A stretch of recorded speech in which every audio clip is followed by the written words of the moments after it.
Well, let's talk about your characters for a second. It doesn't matter how good your story is, how good your plot is, how good your twist is, how good your turn is, how good your ending is. If your characters suck, the characters suck, no one will want to read your story because it's boring. Characters are what move a story. If you don't have good characters, you don't have a good story. So here are a couple tips on how to make good characters. Have an outline for each of your characters, but don't force them into this box.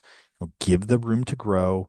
And if it feels natural for a character to do something, that is them growing. That's your sign to let them do that. Let them out of your original outline and expand that character's horizon into something bigger and better.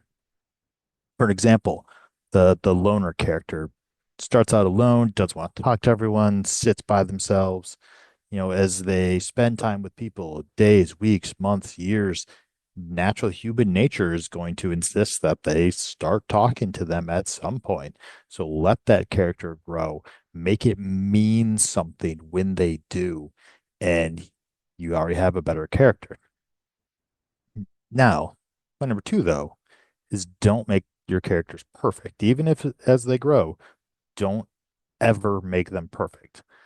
Name a character who is perfect at everything that you've enjoyed. I'd be willing to bet that you cannot because perfect characters are boring. A good example is the book that I read. It was a series by some authors who I'd read a lot of their other books and I really enjoyed. But the first 10, 15 pages were dedicated to explain how he just pulled off the perfect heist and he was a perfect computer hacker and he's a perfect locksmith and perfect master of disguise and a perfect fisherman. And he knew the super secret spot that no one else knew and only he could catch the fish there because he knew the super secret fishing technique. And I had to close the book because it was just nothing about how perfect this character was. And I was already annoyed with him. And he was the main character of what turned out to be like a three-book series. And there's no way I could read that. A flawed character is always going to be more interesting. Why? Because if your character is perfect and cannot fail, there is no mystery. There is no question as to what is going to happen in your book. We know that your character will succeed. We know that your character is going to win and overcome every obstacle because that's who they are. They are perfect. Or if you set up this character who is perfect from beginning to end, when they do fail, who's going to believe it? Why is it so unbelievable that after your character's 35 years old, why are they suddenly now failing? What happened that they went from the best in the world to the worst of the world or just failed some way somehow? Is that believable? Probably not, especially if it's 75% of the way into your book. Now, that might feel comfortable, but our final tip is there's comfort in the familiar, but don't fall into the stereotypes.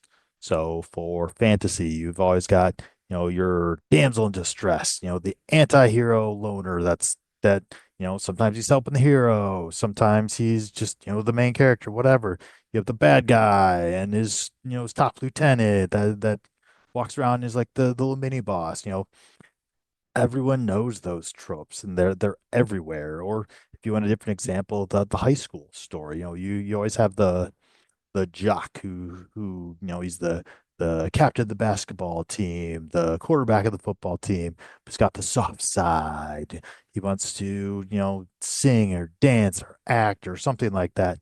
Then you have the popular cheerleader who's secretly, super self-conscious or something, and there's always the quirky best friend. And there's all these roles that everyone knows, and if you aren't careful, you fall into.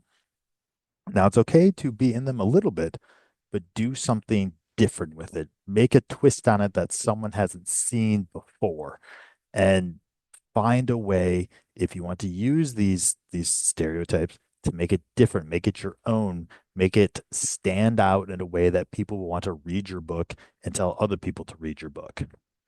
If you're looking for a good example of character development, I would recommend The Long Way to a Small Angry Planet by Becky Chambers.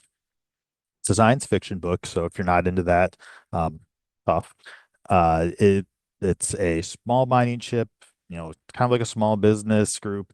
They are traveling across the galaxy. There's 6 or 8 different characters. Every character feels different. Every character feels unique. And when a character, you understand when a character makes a choice, you understand why they did what they did. You understand why they said what they said.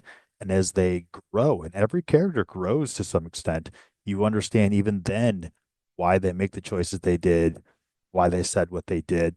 And it's just a masterclass in character growth, especially when you consider that there's a lot of characters and it's not, a Game of Thrones book that's that thick. It's a normal sized book, and it's a good story, it's good character growth, and it's something that you want your characters to learn and grow because that's what you want for your characters. That's what your readers want for your characters. And if you need a place to learn, write, practice your craft, I recommend you check out StoryForge, this channel. Storyforge.com. It's a cozy writing platform, free to sign up. Um, Great community. We're here to read, write, and help each other out with edits, with suggestions. There's people out there looking to read your book.